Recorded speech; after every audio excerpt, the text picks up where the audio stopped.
Hello friends, welcome back to my YouTube channel UFS updates for stocks, जहां पे मैं आपको स्टॉक मार्केट से रिलेटेड हर एक अपडेट्स देता हूं और आपको गाइड भी करने की कोशिश करता हूं। तो आज 14 अप्रैल, अब लास्ट 3 दिन में एक्चुअली वीडियो नहीं आ पाया क्योंकि एक्चुअली आपको पता है मार्केट भी बंद था। तो मार्केट बंद होने से एक्चुअली न्यूज़ भी बहुत कम होता है स्टॉक स्पेसिफिक। बट खैर, स्टार्ट करते हैं आज के इस वीडियो को। तो पहला वीडियो है अशोका बिल्डकॉन की तरफ से, जो कि एक स्मॉल कैप स्टॉक है। ओके, और ये जो स्टॉक है, ओके, फिलहाल तो खैर न्यूज़ कवर कर लेते हैं कि इस स्टॉक को ऑलमोस्ट 570 करोड़, एक्चुअली 569 करोड़ का एक ऑर्डर मिला है। ओके, और ये रेलवे प्रोजेक्ट के लिए इनको ये ऑर्डर मिला है।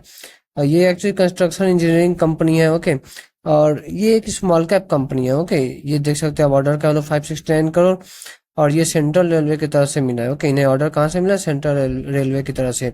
मैं इस कंपनी का अगर आपको एक खास बात बताऊं कि देखिए, स्मॉल कैप है, ग्रोथ एक्चुअली हाई कभी रहता है कभी नहीं रहता है। ये कंपनी ऐसा है ना कि मतलब बहुत इनकंसिस्टेंट रहता है। ओके, मतलब मे भी कभी कभार 2-3 साल 3-4 साल तक कुछ पैसा बना ही ना। ओके, आप देख सकते हैं इसका, अगर आप स्टॉक का अगर आप सीएजीआर देखिएगा तो आप लास्ट 10 ईयर्स में देखिए, आपको बस 4% का ही एवरेज सीएजीआर दिया है ये शेयर। ओके, मतलब ये तो फिक्स डिपॉजिट से भी कम हो गया, लेकिन फिर 5 ईयर और 3 ईयर्स में देखिए इतना अच्छा।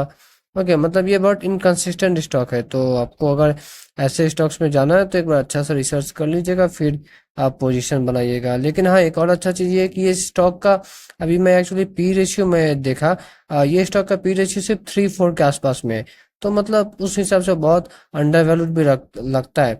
बट ऐसा नहीं कि हमेशा कम पी रेशियो है मतलब अच्छा ही होगा, क्योंकि देखिए, पी रेशियो या वैल्यूएशन भी ना बाजार फ्यूचर ग्रोथ को देख के ही देता है।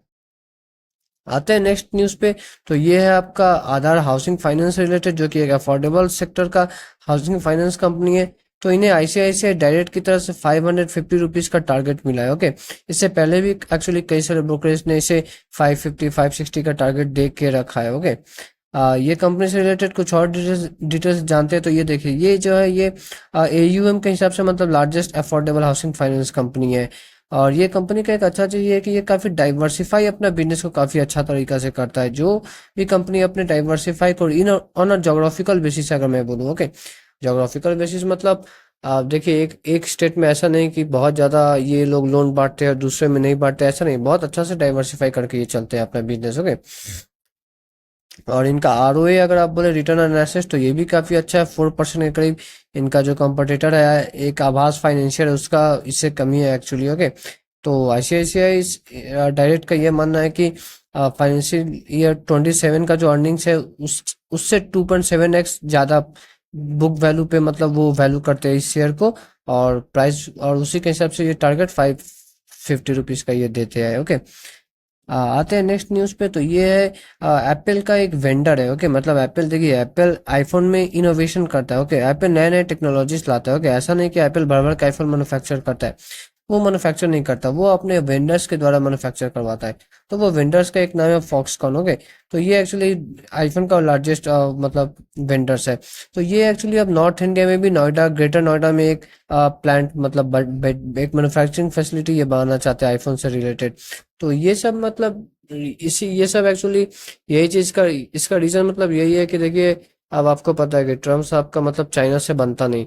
तो वो ले दे के अमेरिकन कंपनी पैसा प्रेशर मतलब बनाना चाहते हैं कि हाँ, चाइना से ज्यादा दूर रहो, कहीं दूसरे कंट्री में भी अपने डाइवर्सिफाई करो अपना मैन्युफैक्चरिंग फैसिलिटीज को। तो ये 300 एकड़ का एक मैन्युफैक्चरिंग फैसिलिटी होगा, जो कि यूपी का नोएडा में आने वाला है। ओके, तो ये भी न्यूज़ आपको ख्याल रखना है। नेक्स्ट आते हैं Q4 से रिलेटेड एक न्यूज़ है। तो Q4 देखिए, ये वीक भी अब खुल गया, ये वीक भी अब स्टार्ट हो गया। तो इस वीक में हम देखते हैं कुछ अच्छे अच्छे कंपनीज, कुछ इंपॉर्टेंट कंपनी जिसका कि रिजल्ट इस वीक आने वाला है। तो इसमें सबसे पहले तो एक इरीडा रहने वाला है। ओके, 2023 का आई गेस नवंबर में इसका आईपीओ आया था, तब से बहुत धमाकेदार रिटर्न दिया है। फिर आईसीआईसीआई लोम्बार्ड जनरल इंश्योरेंस, फिर आईसीआईसीआई प्रूडेंशियल लाइफ इंश्योरेंस, तो ये सब कुछ कंपनी है। ओके, जिसका कि मतलब अब ये रिजल्ट ये इस वीक आने वाला है। नेक्स्ट उसके बाद 15 अप्रैल के बाद अगर 16 अप्रैल पे हम आए, तो यहाँ पे भी कुछ इंपॉर्टेंट कंपनीज का आईपीओ आने वाला, सॉरी आईपीओ क्यों बोला, रिजल्ट आने वाला है। जैसे कि विप्रो के, ये आईटी सेक्टर का आई थिंक इंडिया का भी फोर्थ लार्जेस्ट कंपनी है। नेक्स्ट, इसे रिलायंस इंडस्ट्रीज मत समझिएगा, ये रिलायंस इंडस्ट्रियल इंफ्रास्ट्रक्चर है, एक्चुअली ये एक स्मॉल कैप कंपनी है। नेक्स्ट, वारी रिन्यूएबल्स, ये भी एक इंपॉर्टेंट कंपनी है जिसका कि रिजल्ट आने वाला है। और फिर इसके सिवा अगर और कुछ करें तो एंजल वन आप देख सकते हैं, इसका भी रिजल्ट आने वाला है। तो ये सब कुछ कंपनी, फिर इंडिया सीमेंट्स कैपिटल, इसका भी रिजल्ट आने वाला है। तो ये सब कुछ कंपनी है जिसका कि रिजल्ट अप्रैल 16 को आएगा। रिजल्ट जैसे ही आएगा, अगर अच्छा हुआ तो उस हिसाब से शेयर में हमें रिएक्शन भी देखने को मिलेगा, अगर बुरा हुआ तो फिर वैसा खराब रिएक्शन भी देखने को मिलेगा। नेक्स्ट 17 अप्रैल पे आते तो एचडीएफसी ग्रुप का दो कंपनी, एचडीएफसी एएमसी और एचडीएफसी लाइफ इंश्योरेंस, इनका इन अर्निंग्स आने वाला है। और इन्फोसिस जो कि इंडिया का सेकंड लार्जेस्ट आईटी कंपनी है, एक और mid cap IT company Tata Elxsi, इनका भी आईपीओ इनका भी रिजल्ट आने वाला है। भूल से मैं आईपीओ बोल दे रहा हूँ, इस वक्त में तो आईपीओ आने का कोई चांसेस नहीं है। नेक्स्ट अगर 18 अप्रैल में आते हैं तो यहाँ पे मैस्टेक के आईपीओ आने वाला है। इसके सिवा नेटवर्क 18 मीडिया का भी आने वाला है।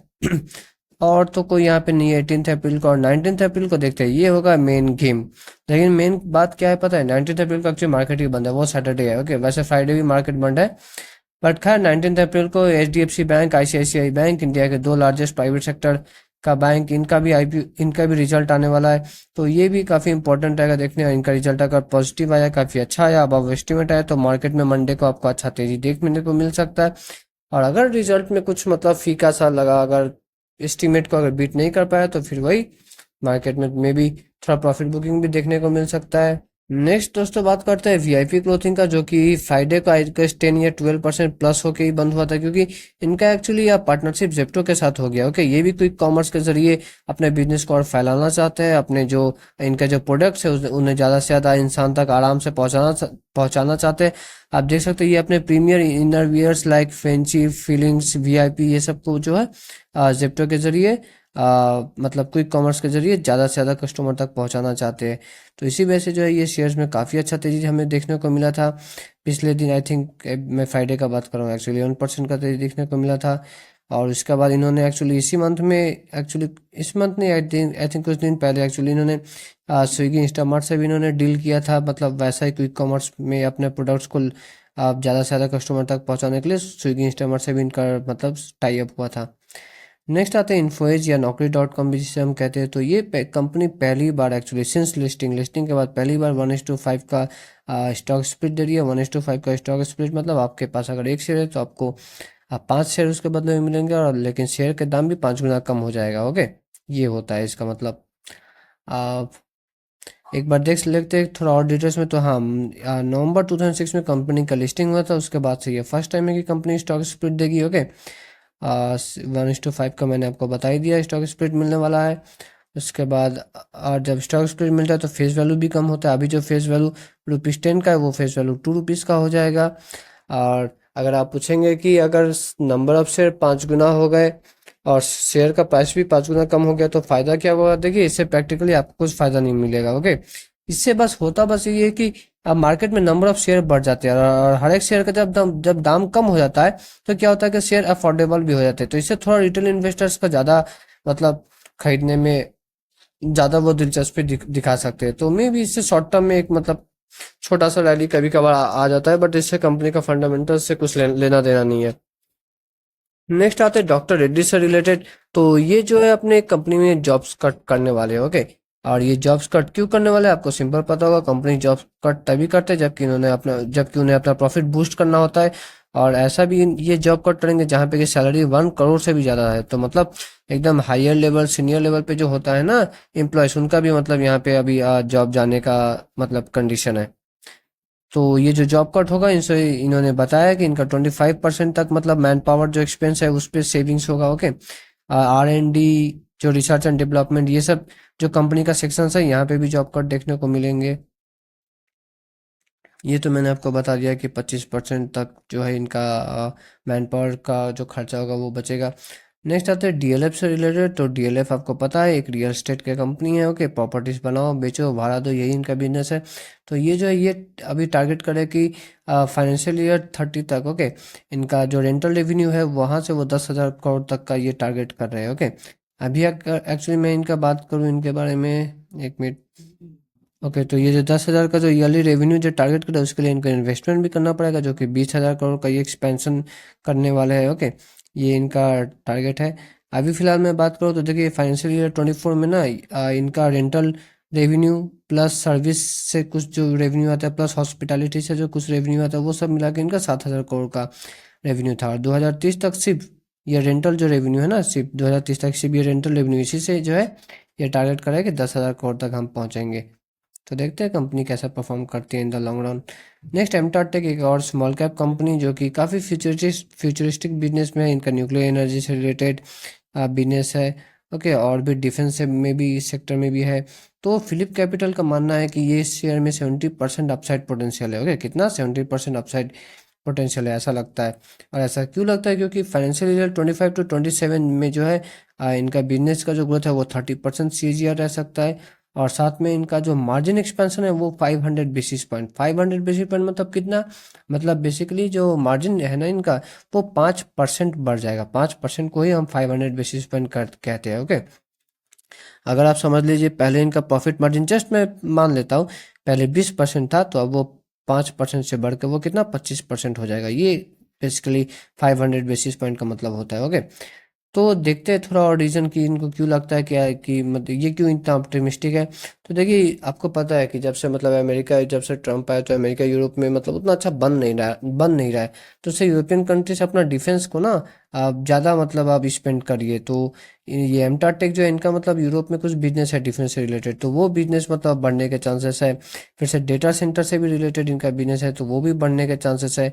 तो ये जो कुछ रीजन है उससे, इसके वजह से जो है फिलिप कैपिटल को ऐसा लगता है कि ये शेयर 2190 मतलब ऑलमोस्ट 2200 रुपये तक जा सकता है।